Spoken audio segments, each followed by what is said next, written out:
Welcome to Sappho Music Monday. I'm your host, Keitaro Harada. This episode is made possible by Charles C. Taylor and Samir Nikochevich Charitable Foundation. Thank you for watching Music Monday. We started this series on April 6th, and today marks the final episode, Opus 18. I hope you enjoy getting to learn more about the Sappho music family, and that the music that we provided in each episode brought you smile, happiness, and calm during these troubled times. The culmination of this series is to introduce you a new online, innovative, and interactive project which we will be announcing very, very soon. Stay tuned as we send you information in your inbox and also on our social media accounts. If you've enjoyed the past 18 weeks of #Sappho Music Monday, please click on the link below in the description to donate for projects like these and also future projects from your Savannah Philharmonic. Thank you for your love and support, and enjoy this final episode.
Hello everybody, my name is Sinisa Ciric and I'm a concertmaster at Savannah Philharmonic. And Sunisha, how long have you been playing with Sappho? This will be my 11th season. I think I joined the orchestra first time 2010 in April, and then since September of 2010 I've been a concertmaster. Fantastic.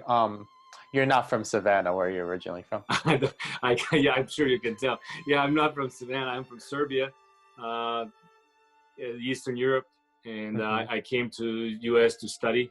I did my master's and doctorate at UGA. I'm a dog, as they say here. So, I've been here for 19 years now. Gotcha. And then how long have you been living in Savannah now?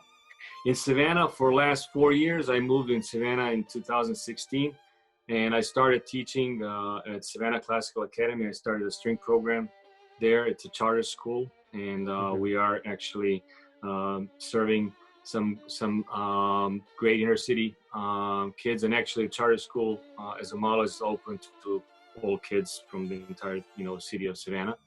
But we are definitely helping a young generation, K through 12, to get some amazing education through the efforts of a charter school. One of the fascinating things I remember when I first met you, when we were talking, was about your trip to Chicago with your students. Would you share a little bit about that? Yes, that was spring of last year.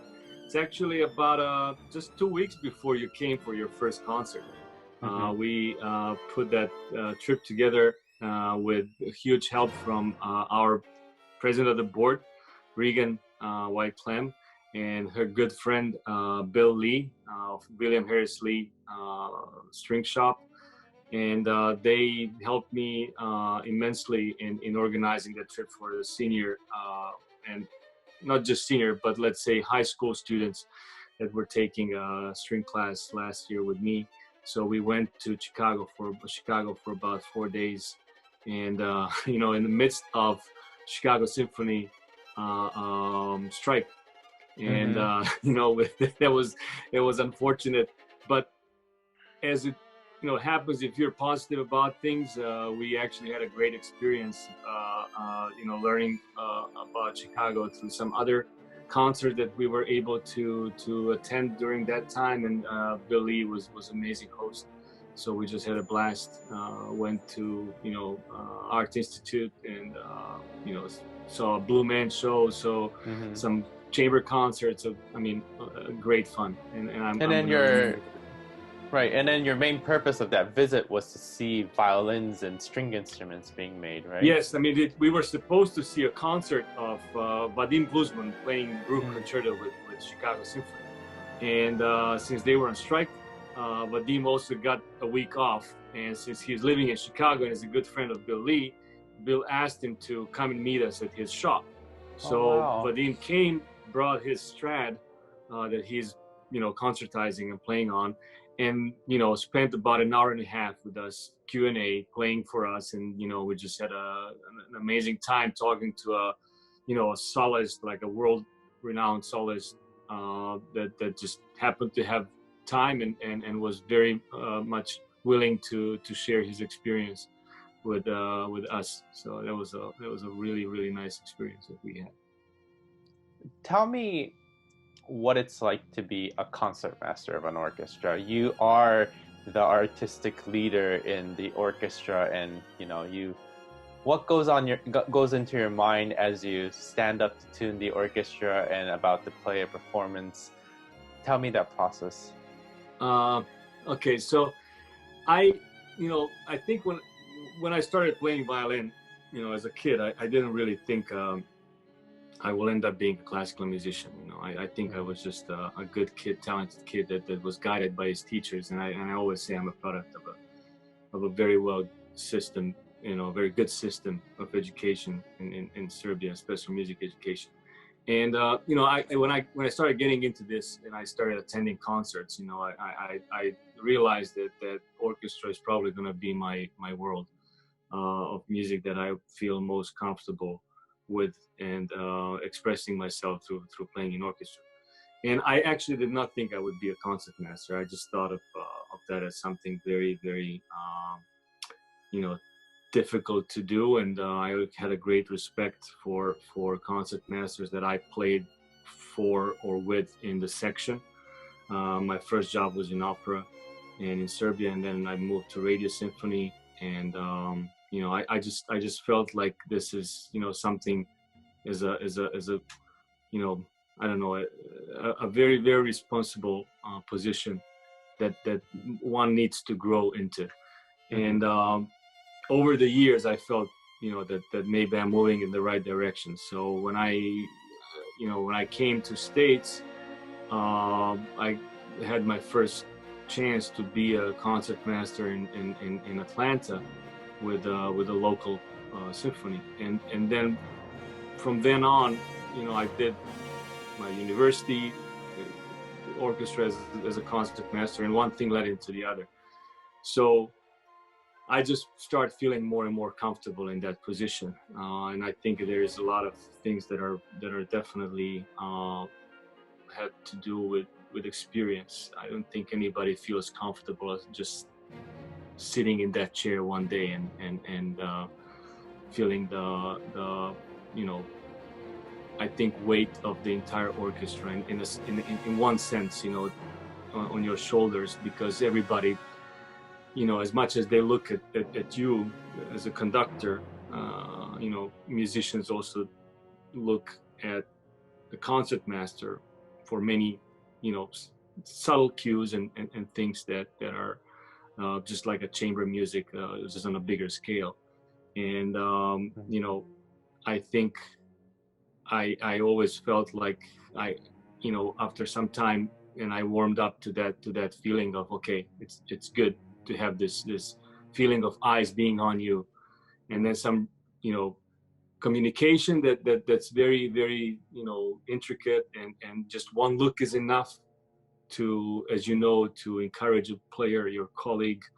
Is it somebody that's sitting next to you or somebody across, you know, in the cello section? Or, you know, I look at Gina, our principal flute, after her solo or before her solo, or, you know, just that little encouragement, you know, a little smile there and there, and that goes a long way of making people feel good on stage and supported. And then, I of have course, great. there's, Go ahead. yeah, go. Well, I So have great there's also this, memories. Oh, sorry. You we'll go. cut this. You go, and I go. Is it good now? Okay, me first. So there's also this, you know, communication behind stage as well, that people come to for, you know, an advice, you know, regarding a piece that we're playing, or something completely irrelevant to maybe irrelevant to the performance, but, you know, people tend to approach concertmasters as somebody who is almost like a, you know, I don't know how I would put that. It's hard to find a word. I'm like a big brother. I feel like, you know. So, Well, you know, there was everyone is counting on you. Everyone is relying upon you. And one of my fond memories about my first time coming to Savannah in April of 2019, at that very first rehearsal, was this warm character and just humbleness from your leadership. Being you have everyone's trust, and I could really feel that from the beginning, from the first few minutes of that rehearsal. And I told myself, this is going to be fun because I can just trust you, and that I know that you'll be able to translate and communicate my instincts and what I want to the violin section, and then that translates into the winds and the brass. So the relationship between the conductor and concertmaster has to be collaborative. I think we have to agree on things, but we also have to disagree on things in the most positive respect, you know. I can't agree more. I think you really said the right thing. It's that tension and release, I think, as in music. I mean, that's what's propelling music. And I'm not saying we are creating tension on purpose, but sometimes you have to create tension on purpose so you can produce some energy, and then that the release would come as a natural consequence of tension being created, you know. So in all attempts to collaborate, you know, of course we exchange this energy, and I'm trying to, you know, huddle the masses of orchestra and sort of, you know, bring it to you. And then it's when it starts like that, when it's an exchange of things, I think that's the most powerful and the most successful, you know, performances. So that's so I appreciate what you just said.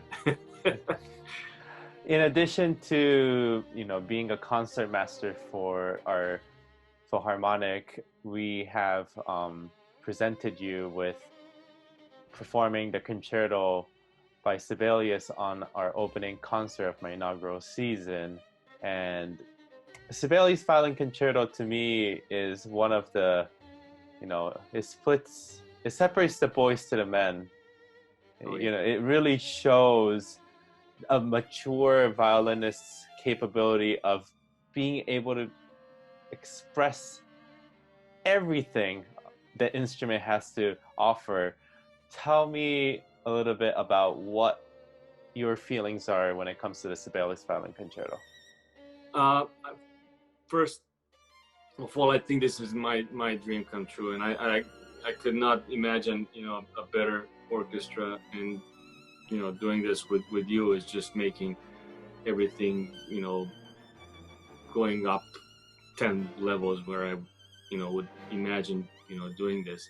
So in that light, I would like to say that this opportunity means really a world to me. And Sibelius is a concerto, you know, is, as you said, you know, separates, you know, boys from men, and I think it's a great challenge.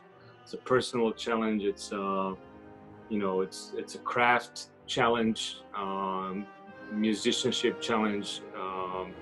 You just have to believe that you can you know, play it and bring it, you know, the right way. I think there's actually very few pieces in the classical music repertoire that are as popular, as you know, well written, as musical, as virtuosic as Sibelius is. It has all the elements of a successful piece of music, and it was a labor of love on Sibelius's part, because we are actually playing a second version. He wrote the first version and, you know, made some amazing, huge changes to it in just a year between the two, and then actually forbid a performance of first version completely. Like, it was, you know, put in a drawer, never published beyond. So we just know Sibelius as the second version, but he really poured his heart into this. And I think his wife said in some letters that he was totally obsessed with this music, and it does sound like somebody completely possessed by these melodies that he was for days and months playing on his violin. He was a violinist, actually, that he played for days and months these melodies that were coming up to him, you know, through him, and he was just trying to put it down on paper and then, you know, somehow put it together, and it just, you know, really sounds like somebody really put every ounce of emotion that was channeled. For me, Sibelius, his music relates to nature. And it's hard to describe it in words, but there's something about his harmony and something about his structure of composition that you can feel the nature. It's grounded. You can feel mountain, you can feel the wind, you can feel the ocean. And especially with this violin concerto, there's this massive sound, but you also have to have complete relaxation in your body. And it's like yoga in a way, but Yeah, you know, hot yoga. can you relate a little bit about the demand, the physical, Yeah. mental demand that it requires to play this concerto? I mean, physically, I think it's one of the most demanding concertos, honestly. And you know, being one of four major violin concertos, you know, Beethoven, Brahms, Tchaikovsky, and Sibelius. Sibelius is actually the last one in terms of years when it was written. So it's the most modern, say, of all those romantic concertos. And you know, physically, it's just a grueling, you know, piece, because, you know, the first movement is such a tour de force. It starts very quiet, and as you mentioned, that element of nature. You know, I always imagine that opening theme being a frozen field. You know, it opens with just ice, you know, being on top of a frozen field, and the life is totally, you know, still.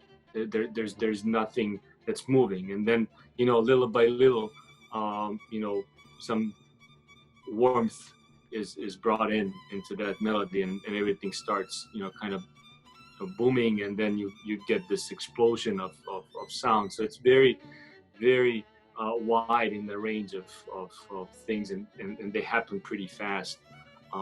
So it's really, really tough technically.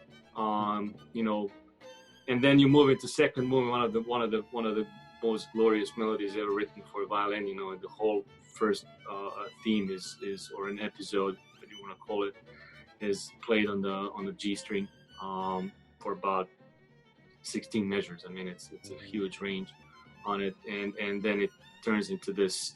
In my mind, it's like fjords and seagulls, and the sea, and the waves, and all these kind of things.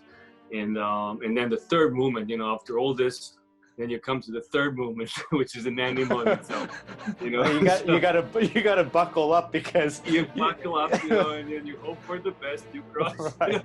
It's like, okay, let's. If you have any doubt, it's just not gonna work. Yes. No, because no one's gonna wait for you. Not gonna work. Yeah, you just you kind of. You take everything that you had before, you coat and everything, okay, and then you roll your sleeves, and you kind of, okay, let's see what happens now. And this is a rustic dance that is just rondo that is unbelievably difficult technically, and very, very physically demanding, because this happens at the end of the concerto, where you already exerted vast amount of energy to get to that spot, and then there's another 7.5 minutes of breaking your fingers and bow over the strings, and then fighting with orchestra, the massive accompaniment. I think it's one of the biggest sounds you would hear, behind the soloist. Right. So you gotta get every ounce of the sound that you have in that violin to get out and to speak through. Yeah, that I'm so looking forward to, performing this concerto with you. Do you have any questions for me? You mentioned a little bit, your feeling when you came for the first time and conducted us in the rehearsal for your first concert with Savannah Philharmonic. Can you tell me how you felt during the performance? And then, of course, after the performance of that first concert that we played within the music festival with Marcus Roberts. I came to that April concert with the collaboration concert of the Savannah Philharmonic and the Savannah Music Festival with Marcus Roberts with a lot of excitement. And then that excitement was first because of Marcus Roberts, who has been a huge idol for me. I've always loved his music. I also play a lot of jazz, so for me, he's someone who I've always wanted to collaborate with. So even before, coming to Savannah, I had this anticipation of, I get to collaborate with him. Then I came, and then I had the opportunity to spend time with the orchestra, who I was conducting for the very first time, and like I said before, was more than positive with my experience. And I just knew at the first rehearsal that something clicked, something that we were able to communicate in a special way, that I knew there was something that we can develop this relationship further. And throughout the rehearsal, things were very fun, and then we understood each other. The Stravinsky worked very well, and then as we were doing at the performance, I just let it go. I let the orchestra just play, and then just allowing the orchestra to sing and do what they want to do, and allowing that to happen. Of course, I'm there conducting, but I'm conducting, but I'm just letting you do your thing, and it's a moment to be felt. And then after the concert, I really hope that this relationship doesn't end here, and that there's more to be developed. And then I'm just so thankful that the position was offered to me, and now taking this responsibility as music and artistic director, we together have to find what the Savannah Philharmonic sound is and what we are about. And then it will take a few seasons to figure this out, but selecting the different types of repertoire throughout the season will allow us to explore different types of music to figure out what we're good at and what we're not good at, and where we need to focus.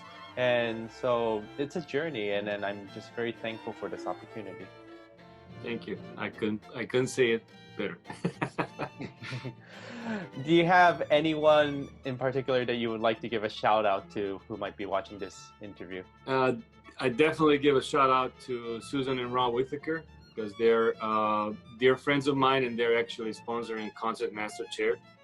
And of course, Regan White Clem and Tim Clem, they're great friends, and somebody that I really feel a close connection to. And there are several, families that I actually, before I moved to Savannah, I was hosted by while I was playing.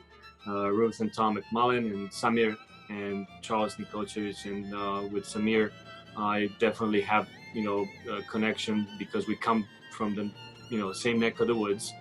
He's from Croatia, I'm from Serbia, and he's a really dear friend of mine, and over the years we've developed a really, really close relationship. So those are the people that I would say are my extended family in Savannah. And then there are several people that were really important for me ending up in Savannah, and of course my school, Savannah Classical Academy, for giving me an opportunity to develop this program for kids that I have so much respect for and so much love. That it's just making my job and my existence as a musician, so much more worth to have that opportunity. Well, Sunisha, thank you so much for your time to do this interview, and I can't wait to collaborate with you more. Thank you. Absolutely. Thank you for watching the interview. Please enjoy Mussorgsky's Pictures at an Exhibition, performed by your Savannah Philharmonic.